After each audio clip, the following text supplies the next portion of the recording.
Data from NASA's Galileo mission in 1997 shows evidence of plumes on Jupiter's moon EuropaThe. Plumes shoot through Europa's icy crust, and material could be sampled by a new NASA mission. Europa has been a high priority for scientists because, as an ice-covered moon with a subsurface salty liquid ocean, it has been identified as one of the ideal spots for hosting life in our solar system. A new study detailing findings of plumes on Europa was published Monday in the journal Nature Astronomy, in conjunction with the NASA news conference at its headquarters in Washington. The question of whether plumes of water vapor and icy materials erupt on Europa has circulated for decades.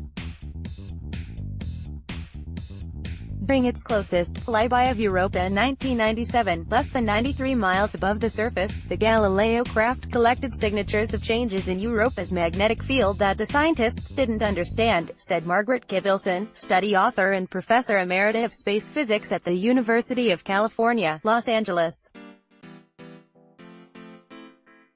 Kivilson was the principal investigator for Galileo's magnetometer and helped make the discovery of the subsurface ocean on Europa.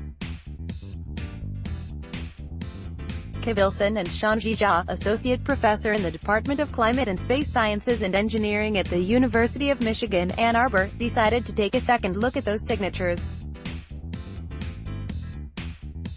According to a study released last year, the Hubble Space Telescope showed a water plume erupting on the warmest part of the surface of Europa, whose ocean contains twice as much water as Earth's seas. This was the second time a plume has been observed in this exact spot, which had researchers excited that it could prove to be a feature on the surface. Observations of plumes were made by Hubble in 2012 and 2016, but the sensitivity of telescopic data is limited, and more was needed to be sure that these were really plumes, the researchers said. Jha was inspired by the Hubble detections to look back at the Galileo flyby data. The 1997 flyby was close to this side of the repeat detection by Hubble. The Galileo data were unique because the magnetometer was trying to detect changes in Europa's magnetic field as the probe approached the moon, like a boat going through water and creating waves. But the data didn't match that signature for this flyby. Something was wrong. There was a 3-minute bend, where there shouldn't be. The data were there, but we needed sophisticated modeling to make sense of the observation, Jha said. One of the locations mentioned rang a bell. Galileo actually did a flyby of that location, and it was the closest one we ever had. We realized we had to go back.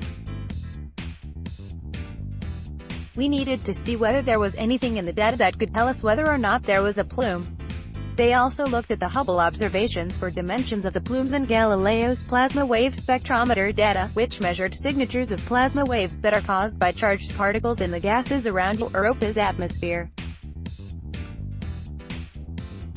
With 3D modeling to tie all these factors together, the data signature lined up perfectly to suggest that during the 1997 flyby, Galileo flew through a plume, Kivilson said. This fortuitous happenstance is the best evidence of plumes to date, the study said. It's amazing how hard it is to anticipate something that just hasn't happened before, Kivilson said.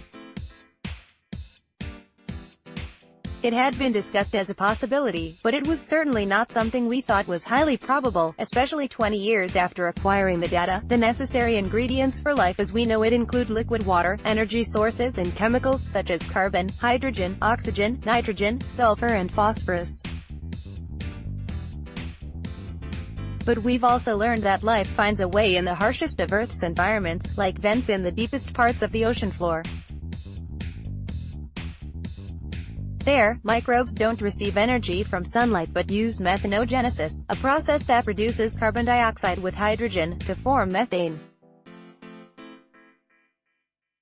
Europa and Saturn's moon Enceladus are showcasing some of these key ingredients for life in their oceans, which is why researchers believe they are the best chance for finding life beyond Earth in our own solar system. Research suggesting the possibility of an ocean on Europa was published as early as 1977, after the Voyager mission saw long lines and dark spots, as opposed to a cratered surface similar to other moons. Then the Galileo mission reached Europa in 1996, and Wilson's detections revealed that there was an ocean on another planet. NASA plans to further explore ocean worlds in our solar system through the EuropaThe mission, the first to explore an alien ocean. The EuropaThe, named for the innovative, streamlined ships of the 1800s, will launch in the 2020s and arrive at Europa after a few years. Elizabeth Turtle, a research scientist at Johns Hopkins Applied Physics Laboratory, said that with these new data, it may be possible to tweak the trajectory for EuropaThe to include this new spot of interest where Hubble and Galileo have evidence of plumes. This literal hot spot, where the plumes happen, shows the warmest temperatures on the planet that is otherwise minus 279 degrees Fahrenheit. That's because heat from the interior of the moon is being forced upward in the plumes. This is significant because the rest of the planet isn't easy to predict or understand, and it's happening in the warmest spot, said Brittany Schmidt, second author on the 2017 Europa study.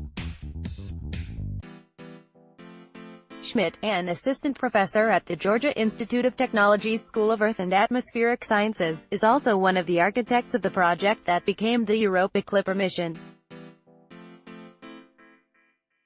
Schmidt will be an investigator for the ice-penetrating radar instrument that will be housed on the EuropaThe. It will act like an X-ray, peering through the unknown thickness of Europa's icy crust the same way scientists use earthquakes to assess the interior of the Earth. Whereas Galileo didn't know that it was flying through a plume and was incapable of collecting material from the plume, EuropaThe will be able to gather material from plumes if it can fly through them. This would allow scientists a first look at the material inside Europa's ocean that's spewing through the icy crust and revealing whether Europa's ocean is habitable and supports life. EuropaThe's instruments will be capable of sniffing the atmosphere of Europa, with more than 40 planned flybys. The flybys will be less than 228 miles above the surface, which is in the observed range of the plumes, which can reach 124 to 228 miles above the surface.